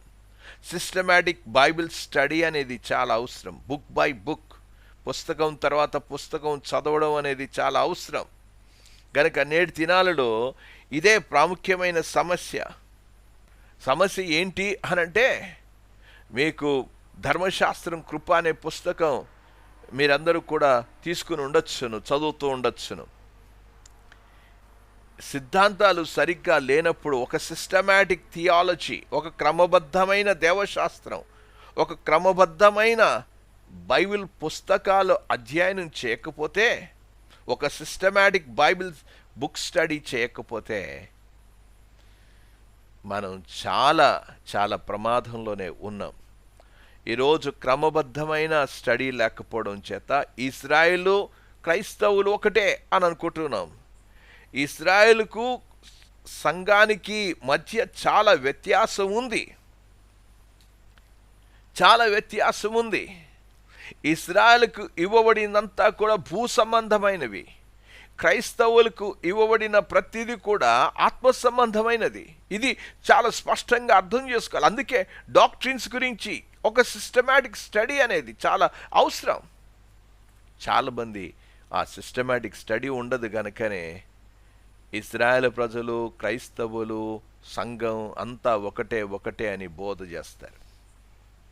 కనుక ఏం కావాలి అనంటే ఒక సిస్టమాటిక్ స్టడీ అనేది కావాలి. 7వ అర్హత ఏంటి అనంటే ఆ వాక్యం యొక్క నిజ వివరణ సాధ్యమవుతుంది అని నమ్మాలి. ఆ వాక్యం సరిగ్గా అర్థమవుతుంది. అందులో ఉన్న, నేను ఇంతకు ముందే మీకు చెప్పాను, ద్వితీయోపదేశ కాండంలో మీకు చాలామంది తెలియచేస్తూ వచ్చాను. ఏమంటారు అనంటే వాక్యం అనేది అది రహస్యములన్నీ కూడా దేవునివి అని చెప్పేసి తప్పించుకోవడానికి ప్రయత్నం చేయొద్దు దయచేసి. నేను చదివాను 29వ అధ్యాయం ద్వితీయోపదేశ కాండం 29వ అధ్యాయం 29వ వచనంలో, రహస్యములు మన దేవుడైన యెహోవాకు చెందును, అయితే మనము ఈ ధర్మశాస్త్ర వాక్యములన్నిటినీ అనుసరించి నడుచుకున్నట్లు బయలుపరచబడ్డాయి, తెలియబడ్డాయి. ఆ విషయాన్ని అంతటినీ కూడా అర్థం చేసుకోవాలి. బయలుపరిచినవి ఎల్లప్పుడూ మనవియు, మా యొక్క మనవి మన సంతతి వారి అగును, అవి మనకు చెందినవి. ఈ రోజున దేవుని వాక్యం అర్థం కాదు అని అనుకోవద్దు. ప్రతి టెక్స్ట్ అర్థమవుతుంది, ప్రతి వాక్యం అర్థమవుతుంది. అర్థం కాంది ఏమీ కూడా లేదు. నేను చెప్పాను, విశ్వాసి కాకుండా, దేవుని ప్రభుని తెలుసుకోకుండా ఆత్మ సంబంధులైన వారే ఆత్మ సంగతులను తెలుసుకోగలరు. ప్రకృతి సంబంధులు తెలియదనే విషయాన్ని నేను గతంలోనే మీకు తెలియచేస్తూ వచ్చాను. గనక వాక్యం సాధ్యమవుతుంది, అది నమ్మాలి కూడా. దేవుని యొక్క వాక్యంలో చదువుతూ ఉన్నాను చూడండి, యోహాను సువార్త 8:32 అప్పుడు సత్యం మిమ్మల్ని స్వతంత్రులుగా చేయునని చెప్పగా, ఏమన్నాడు? పైన వచనాల్లో మీరు నా వాక్యమందు నమ్మిన యూదులతో మీరు నా వాక్యమందు నిలిచిన వారైతే నిజముగా నాకు శిష్యులయుండి సత్యమును గ్రహించెదరు అని చెప్పాడు. సత్యం మిమ్మల్ని స్వతంత్రులుగా చెయ్యను. అక్కడ ఆ మాటలు చదువుతున్నప్పుడు ఏమన్నాడు? సత్యమును గ్రహించుదురు అని అన్నాడు. గ్రహించవచ్చు అని అల్లా. ఆ వచనాలు చూస్తున్నప్పుడు గ్రహించవచ్చు అని అనలేదు, గ్రహించెదరు అని అన్నాడు. తప్పకుండా వాక్యం అర్థమవుతుందనే ప్రభు చెప్పాడు, కానీ అర్థం కాదు అని మాత్రం ఎంత మాత్రం చెప్పలా. గ్రహించెదరు అని అన్నాడు. సత్యమును గ్రహించెదరు, గ్రహించవచ్చు అని అంటే అది ఒక షరతులోకి వెళ్ళింది. కానీ ఇక్కడేమన్నాడు? గ్రహించెదరు అని అన్నాడు. సత్యాన్ని మనం గ్రహించగలం. బైబిల్ భాష్యం విషయానికి వస్తే మనకు ఖచ్చితంగా సరి అయిన రీతిగా ఉండాలనే ఆశ అనేది మనలో ఉండాలి. అది మనం దేవుణ్ణి అడగాల్సిన అవసరం ఉంది. దేవుని యొక్క వాక్యంలో యాకోబు రాసిన పత్రికలోనికి వెళ్ళినప్పుడు మనం విశ్వాసముతో అడగవలెను, సందేహించువాడు అనే మాటను చెప్పాడు. అక్కడ 6-7 వచనాల్లో మనం చూస్తున్నాం. అయితే దేవుడు ఆ మాటలు, అయితే అతడు ఏమాత్రమును సందేహింపక విశ్వాసముతో అడగవలెను, సందేహించువాడు. అనుమానంతో అనుకోవద్దు, గ్రహించచ్చు అని అనలా. ఏమన్నాడు? సందేహింపక విశ్వాసముతో అడగవలెను. కింద అన్నాడు 7-8 వచనాల్లో అన్నాడు, అస్థిరుడు గనక ప్రభువు వల్ల తనకేమైనను దొరుకునని తలంచుకొనరాదు. వాడికి దొరకదు, వాడికి అనుమానంతోనే బైబిల్ చదువుతాడు. గ్రహించవచ్చు అని, గ్రహించెదరు అని దేవుడు చెప్పాడు. కనుక దేవుని వాక్యం గ్రహించడం అనేది సాధ్యమవుతుంది, అర్థం చేసుకోవడం అనేది సాధ్యమే అనే విషయాన్ని మనం ప్రార్థనపూర్వకంగా దేవుని ప్రార్థన చేస్తే తప్పకుండా అర్థమవుతుంది. కానీ ఏమన్నాడు, ఎవరికైతే అన్టాట్, బోధింపబడని వారికి ఇది కష్టంగా ఉంటుంది. అందుకే పేతురు రాసిన పత్రికలోనికి వెళ్దాం. పేతురు రాసిన 2వ పత్రిక 3వ అధ్యాయం 16 వచనం, వీటిని గూర్చి తన పత్రికలన్నిటిలో బోధించుచున్నాడు. అయితే వాటిలో కొన్ని సంగతులు గ్రహించుట కష్టమైనవి అని చెప్పేసి మనకు అర్థం కాదు అని చెప్పలేదు, అర్థం కానివి అని చెప్పలేదు, కష్టమైనవి అన్నాడు. కానీ అర్థం కాదు అని చెప్పలేదు. కష్టమైనవి అంటే నువ్వు ప్రయాసపడాల్సిన అవసరం ఉంది, నువ్వు కష్టపడి చదవాల్సిన అవసరం ఉంది. ఈ రోజున మనం గమనించవలసిన విషయం. అందుకే కష్టమైనవి కనుక వివిధ అభిప్రాయాలు వస్తాయని చెప్పడం లేదు నేను. అక్కడ వివరణ ఒక్కటే, భాష్యం ఒక్కటే, బైబిల్ ఒకటే, వాక్యం ఒక్కటే, వివరణ ఒకటే. కనుక ప్రియమైన వారడా, మనం కూర్చుని ఆలోచించాల్సిన విషయం ఏంటంటే, మనం జాగ్రత్తగా దేవుని వాక్యాన్ని సందర్భ సహితంగా మనం చదువుతూ ఉంటే మనకు అర్థమవుతుంది. కానీ ఇక్కడ చెప్పాడు కష్టమైనవి అన్నాడు, కానీ అర్థం కాదు అనేది ఎంత మాత్రం కూడా చెప్పలేదు. నేను చెప్పాను, వ్యాఖ్యానకర్తలు ఏం చేస్తారు, కొన్ని విడిచిపెట్టేస్తూ ఉంటారు అని చెప్పుకుంటూ వచ్చాను. వాళ్ళు అలాగా ఏమంటారంటే పండితుల అభిప్రాయాలకి విడిచిపెడదాం అని చెప్పి వాళ్ళు టెక్స్ట్ని డీల్ చేయాలి, టెక్స్ట్ని చదవాల్సిన అవసరం ఉంది. దేవుని వాక్యంలో అన్నాడు, సత్యమును మీరు గ్రహించెదరు అని చెప్పినప్పుడు మనం చదివితే తప్పకుండా అర్థమవుతుంది. కనుక ఈ రోజున కావాల్సింది ఏ పనికైనా, ఏ రంగానికైనా కష్టపడి అన్వేషించడం అనేది మనసు మనకుంటే తప్పకుండా దేవుని వాక్యం అర్థమవుతుంది. ఈరోజు కష్టపడకుండా మనం ఏదో దేవుని వాక్యాన్ని తెలుసుకోవడానికి ప్రయత్నం చేస్తే ఏమీ అర్థం కాదు. చాలా వివిధమైన ట్రాన్స్లేషన్స్ ఉన్నాయి, మీరు చదవండి. ఒక పదజాలంలో అర్థం కాకపోతే మరొక పదజాలంలో అర్థమవుతుంది. ఇన్ని ట్రాన్స్లేషన్స్ దగ్గర పెట్టుకుని భాష్యాన్ని చూడండి, వివరణ చూడండి, తప్పకుండా అర్థమవుతుంది. కొన్నిసార్లు కొన్ని పదాలు మనకు అర్థం కాదు, కానీ ఇంగ్లీష్లో చూస్తే ఆ పదానికి చక్కగా అర్థమవుతుంది. కొన్నిసార్లు కొన్ని తర్జుమాలు, అందుకే నా దగ్గర వివిధ రకాలైన తెలుగు తర్జుమాలు కూడా ఉన్నాయి, వివిధ రకాలైన ఇంగ్లీష్ తర్జుమాలు కూడా ఉన్నాయి. కనుక ఒక దగ్గర అర్థం కాకపోతే మరొక దగ్గర క్లారిటీ అనేది చాలా స్పష్టంగా కనబడుతుంది. ఈ రోజున కావాల్సింది ఏంటంటే టెక్స్ట్ తప్పకుండా అర్థమవుతుంది అనే నమ్మకంతోనే నువ్వు చదవడం అనేది అలవర్చుకోవాలి. 8వ అర్హత ఏంటి అనంటే, మనం వినయం కావాలి, వినయ వైఖరి కావాలి, మనం వినయం తగ్గింపు కావాలి, దీన మనసుతో ప్రభు వాక్యానికి దగ్గరికి రావాలి, నేర్చుకోవాలనే మనసుతో రావాలి, నేను తెలుసుకోవాలనే మనసుతో రావాలి. ఆ భక్తి, గౌరవం అనేది, వినయము అనేది చాలా అవసరం. గర్విష్ఠులకు దేవుని వాక్యం అర్థం కాదు, గర్వానికి స్థానమే లేదు. ఏ విషయంలో గర్వానికి తావు ఉండదని దేవుని వాక్యంలో మనం గ్రహించాలి. బైబిల్ విషయానికి వస్తే మరింత వినయం చాలా అవసరం. బైబిల్ని చదువుతున్నప్పుడు వినయం కావాలి. ఈ రోజున ప్రియమైన వారడా, 2 విపరీతమైన ఎక్స్ట్రీమిటీస్ ఉన్నాయి, వాటిని మనం నివారించాలి, వాటిని అవాయిడ్ చేయడం అనేది నేర్చుకోవాలి. ఒకటి, ఈ గర్భాలలో ఉన్న విషయం అన్హెల్దీ ప్రౌడ్ ఇండిపెండెన్స్ అని అన్నాడు. అనారోగ్య, గర్వింపదగిన స్వతంత్రత, స్వేచ్ఛగా నాకెవ్వరు, నా అంతటా నేను చేసుకోగలను, మాకెవరు బోధించనవసరం లేదు, మాకెవరు చెప్పనవసరం లేదు, మా అంతటా మేము చదువుకోగలం, మా అంతటా మేము అనుకున్న అలాగా అన్హెల్దీ ప్రౌడ్ ఇండిపెండెన్స్ అన్నాడు.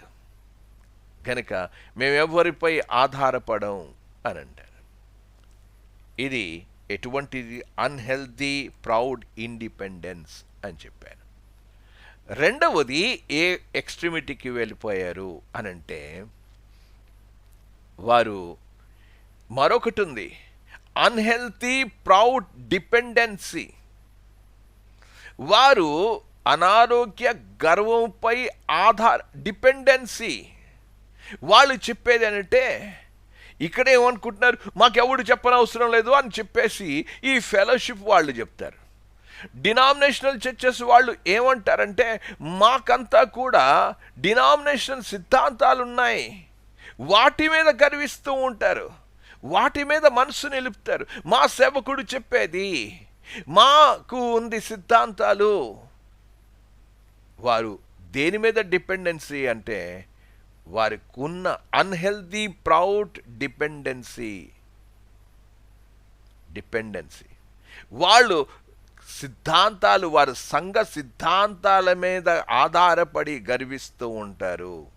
అందుచేత వాళ్ళకి ఏం అర్థం కాదు.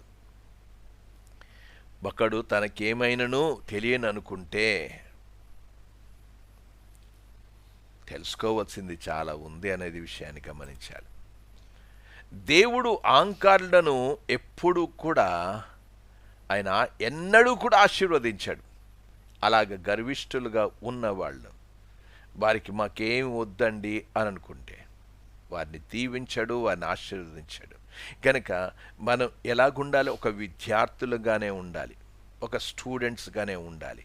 దేవుని వాక్యం నేర్చుకోవాలి, దేవుని వాక్యాన్ని నేను నేర్చుకోవాలి, దేవుని వాక్యాన్ని నేర్చుకోవాలి. వాక్య సత్యానికి అనుగుణంగా మనం వినయం చూపించడం అనేది కావాలి.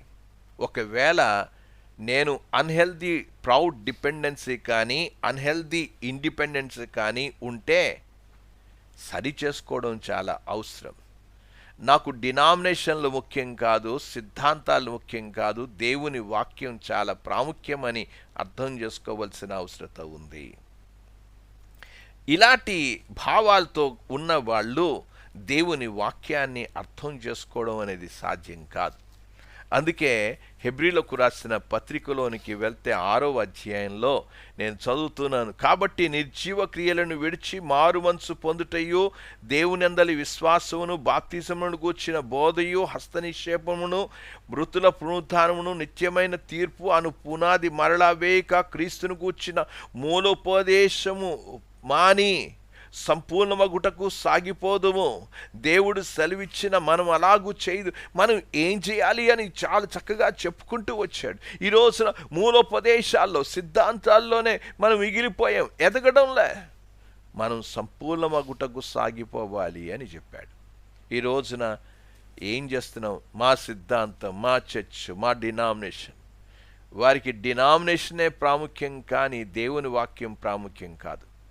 వారి చర్చే ప్రాముఖ్యం కానీ దేవుని వాక్యం ప్రాముఖ్యం కాదు, దేవుని సత్యం ప్రాముఖ్యం కాదు. వారిలో వినయం ఉండదు, వారిలో ఉండదు.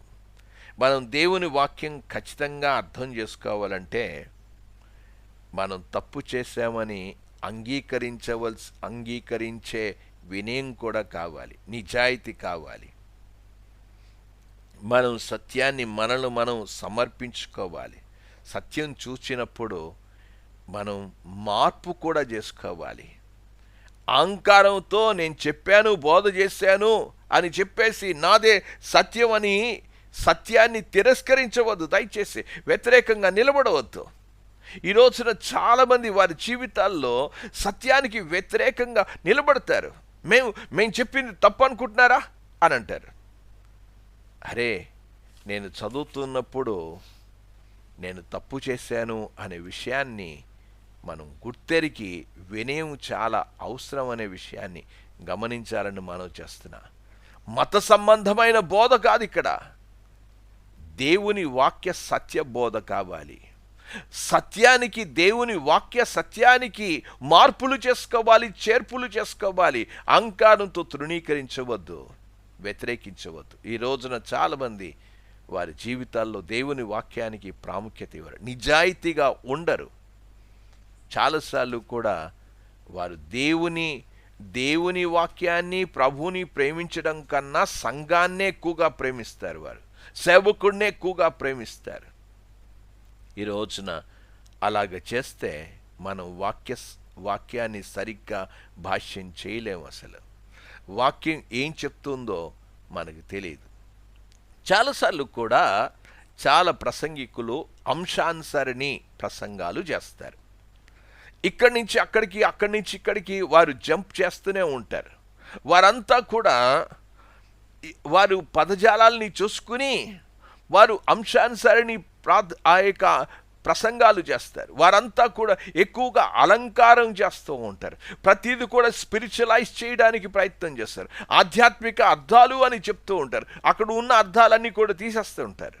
వారికి ఏం చెప్పినా కూడా వాడు అంగీకరించారు. వాళ్ళు దేవుని వాక్యాన్ని అంగీకరించడం జరగదు.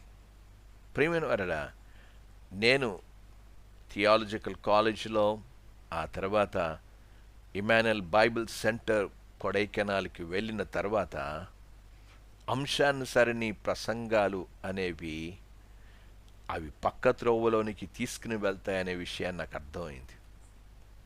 ఈ రోజున నువ్వు గుర్తుపెట్టుకోవాల్సిన విషయం ఏంటంటే, నేను చేసిన అంశానుసరణి ప్రసంగాలు ఎన్ని తప్పులో నాకు అర్థమైంది. ఆ తర్వాత వాటిని చేయడం అనేది ఆపేశాను. కారణం ఏంటి అనంటే, మనం సరి చేసుకోవాల్సిన అవసరం ఉంది.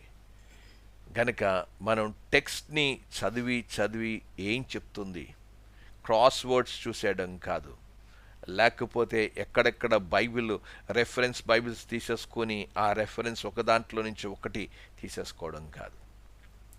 ఈ రోజున బైబిల్ ఏం చెప్తుందో ఆ విషయాలన్నీ కూడా పక్కకు పెట్టేసి, మా డినామినేషన్ ఏం చెప్తుంది, మా పాస్టర్ గారు ఏం చెప్తూ ఉన్నారు, వాటి మీదనే మనసు నిలుపుతూ ఉన్నారు.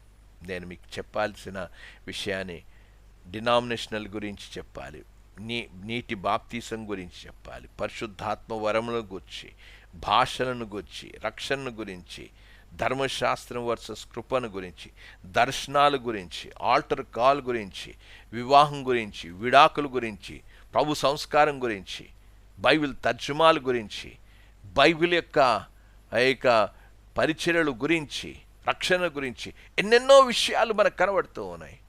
బోధ చేస్తూ ఉన్నారు.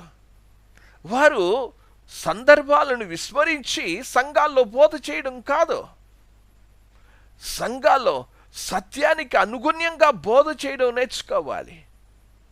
వారిలో ఎంత గర్వం ఉంది అనంటే, ఇవన్నీ మాకు తెలుసులే అని అనుకుంటాం, మాదే సత్యం అనుకుంటారు. కానీ దేవుని వాక్యానికి లోబడాలి, విధేయత చూపించాలి, వినయం చూపించాలనే మనసు కనబడడం లేదు. దయచేసి బైబిల్ని మనం అర్థం చేసుకోవాలి అంటే గర్వాన్ని విడిచిపెడదాం, దీనులుగా దేవుని వాక్యాన్ని చదువుతాం. అప్పుడప్పుడు కొన్నిసార్లు కొంతమంది, నేను చదువుకున్న దినాల్లో తర్వాత బయటకు వచ్చిన తర్వాత, మీరు మాకు పాస్టర్గా రావచ్చు కదా, మాకు పాస్టర్గా రావచ్చు కదా అనొచ్చు అనే ఎన్నో ఉన్నాయి. నేను మీ దగ్గరికి రాలేనయ్యా. కారణం ఏంటంటే, ఒకసారి బైబిల్ మిషన్ వాళ్ళు మా చర్చికి రావచ్చు కదా, మా చర్చిలో మీరు పాస్టర్గా ఉండొచ్చు కదా అన్నారు. మరొక దగ్గర సిఎస్ఐ చర్చ్ వాళ్ళు ఏమన్నారంటే, మా చర్చిలో వచ్చి పాస్టర్గా ఉండొచ్చు కదా అని అన్నారు. లూథరన్ చర్చ్ వాళ్ళు అన్నారు, మీరు లూథరన్ చర్చ్కి రావచ్చు కదా, మా దగ్గర చాలా వేకెన్సీస్ ఉన్నాయని. ఇవన్నీ కూడా మనం చదువుతున్నప్పుడు బైబిల్ ఏం చెప్తుందో బైబిల్కి కట్టుబడి ఉండడం చాలా అవసరం.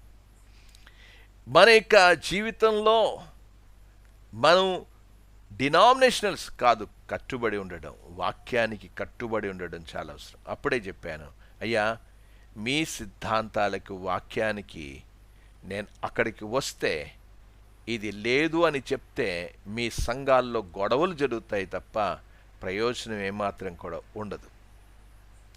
కనుక మీకు ఇది కుదరదు. వాక్యాన్ని గురించి మనం ఆలోచన చేస్తున్నప్పుడు రాజీ పడి సేవ చేయడం కాదు, రాజీ పడి వాక్యాన్ని చదవడం కాదు. దీనులుగా చదువుతాం, నేర్చుకుందాం. దేవుని యొక్క వాక్యంలో దేవుడు అహంకారులను ఎదిరించి దీనుల ఎడల ఆయన కృప చూపించును అన్నాడు. దీనంగా ప్రభు దగ్గరికి వద్దాం, అర్థం చేసుకుందాం. ఇంతవరకు నేను బోధ చేసిన తప్పుడు బోధల గురించి పశ్చాత్తాపడదాం. ప్రభువా, నేను చెప్పేశాను, నన్ను క్షమించు, నేను సరి చేసుకోవడానికి ఇష్టపడుతున్నానని దీనులుగా సరి చేసుకుందాం. ఆ పని పేతురు చేయగలిగాడు. పేతుర్ని పౌలు గద్దించగలిగాడు. పేతురు అర్థం చేసుకోగలిగాడు. తన పత్రికలో రాసుకుంటూ వచ్చాడు. ప్రియమైన వారడా, చాలా సమయం అయిపోయింది. ప్రభు చిత్తమైతే తొమ్మిదవది కూడా నేను ముగిద్దామని నేను ఆశపడుతూ ఉన్నాను. అది కొద్దిగానే ఉంది, దయచేసి ఓపిక పట్టండి. సత్యాన్ని తెలుసుకోవడానికి, సత్యానికి లోబడే బాధ్యత, ఒక బలమైన తృష్ణ అనేది కలిగి ఉండాలి మనం. అంటే సత్యాన్ని తెలుసుకోవాలి, సత్యానికి లోబడాలి, విధేయత చూపించాలనే ఒక బలమైన ఆశ అనేది మనకు ఉండాలి. అందుకే యేసు ప్రభువారు యోహాను సువార్త 8వ అధ్యాయం 31-32 వచనాల్లో చాలా చక్కగా చెప్పారు. నమ్మిన యూదులతో సత్యం తెలుసుకోవాలనే బలమైన ఆశ అనేది ఉండాలి. ఒక్కసారి దాన్ని తెలుసుకుంటే దాన్ని పాటించాలి, దాన్ని పరిరక్షించాల్సిన బాధ్యత మనపై ఉంది. మనం మతపరమైన, సంఘపరమైన అభిప్రాయాల నుండి బయటికి రావాలి. సత్యం మనల్ని స్వతంత్రులుగా చేస్తుంది. అంతేగాని డినామినేషనల్ చర్చెస్లో మనల్ని అలాగే వెళ్తే, ఆ సిద్ధాంతాలకి వెళ్తే మనం బానిసలు అవుతాం తప్ప స్వతంత్రులు కాలేం. అందుకే దేవుని యొక్క వాక్యంలో తిమోతికి రాసిన 2వ పత్రిక 4వ అధ్యాయం 1-4 వచనాల్లో దేవుని ఎదుటను సజీవులకును మృతులకును తీర్పు తీర్చు క్రీస్తు యేసు ఎదుటను ఆయన ప్రత్యక్షత తోడు ఆయన రాజ్యము తోడు నేను ఆనబెట్టి చెప్పునదేమనగా వాక్యమును ప్రకటించుము, సమయమందును అసమయమందును ప్రయాసపడము, సంపూర్ణమైన దీర్ఘశాంతముతో ఉపదేశించుచు ఖండించుచు గద్దించుము, బుద్ధి చెప్పుము.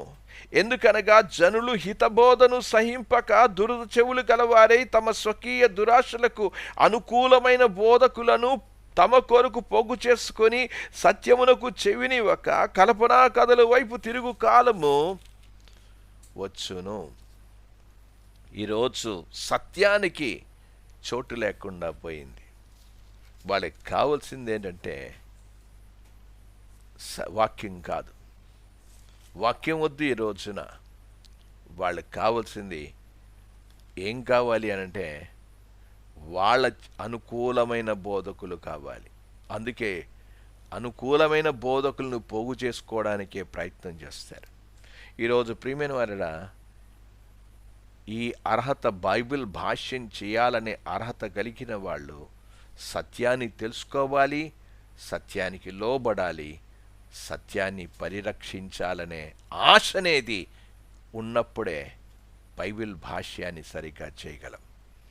దేవుని యొక్క వాక్యంలో చదువుతూ ఉన్నాను చూడండి. పేతురు రాసిన మొదటి పత్రిక 3వ అధ్యాయం 15-16 వచనాలు కలిసినాయి. నిర్మలమైన మనస్సాక్షి కలిగిన వారై మీలోనున్న నిరీక్షణ గూర్చి మిమ్మను హేతు అడుగు ప్రతివానికి సాత్వికముతోనూ భయముతోనూ సమాధానము చెప్పుటకు ఎల్లప్పుడూ సిద్ధముగా ఉండి, ఏమన్నాడు? ఏ రీతిగా ఉండాల్సిన విషయం ఆ మాటలు చెప్పుకుంటూ వచ్చాడు. సాత్వికముతోనూ భయముతోనూ సమాధానం. ప్రతి ఒక్కరికి సరి అయిన రీతిగా చెప్పాలి.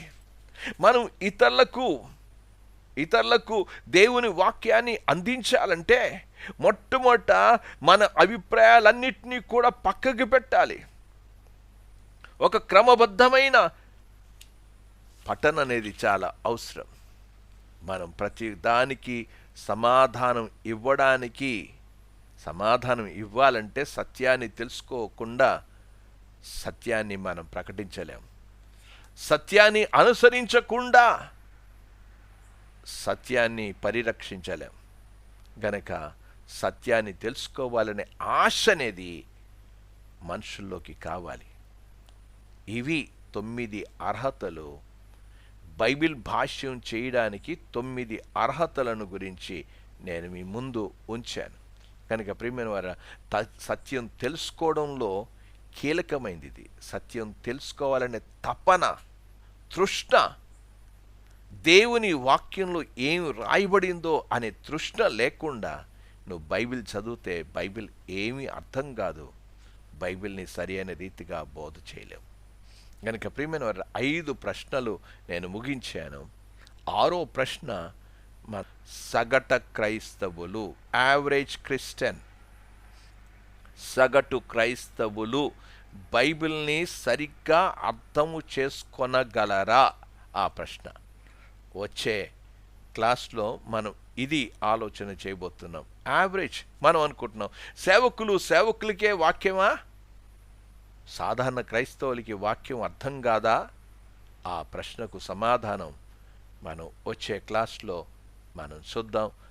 దేవుడు ఈ కొద్ది మాటలను దీవించునుగాక. ప్రార్థన చేసుకుందాం. ప్రేమగల తండ్రి, మేము ఇంతవరకు బైబిల్ భాష్యం చేయడానికి 9 అర్హతలను గురించి ఈరోజు మేము పఠించడం జరిగింది. మేము ఈ 9 మా మనసులో పెట్టుకొని మేము ఖచ్చితంగా ప్రభువా మేము సత్యాన్ని గ్రహిస్తారని మీరు చాలా స్పష్టంగా చెప్పారు. సత్యాన్ని గ్రహించినప్పుడు మేము స్వతంత్రులుగా ఉండగలం. సత్యాన్ని తెలుసుకోవడానికి వినయం కావాలి, ప్రార్థన కావాలి, ప్రయాస కావాలి, పఠించాలి. ఇవన్నీ కూడా మీరు మాకు తెలియచేశారు నాయన. ఈ రోజున చాలాసార్లు కూడా మేము ఎందుకు గ్రహించలేకపోతున్నామంటే సత్యం కన్నా మా సాంప్రదాయాలే ప్రాముఖ్యత ఇస్తూ ఉన్నాం.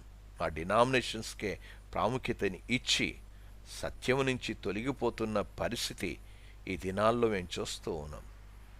దేవా, అలా కాకుండా మేము పౌలు ఏ విధంగా పఠించాడో, ఏ విధంగా ప్రయాసపడ్డాడో మేము కూడా ప్రయాసపడి అనేక మందికి సత్యాన్ని అందించే సాధనాలుగా మమ్మల్ని నిలబెట్టి వాడుకోమని యేసు నామమున ప్రార్థించి వేడుకుంటున్నాము తండ్రి. ఆమేన్, ఆమేన్.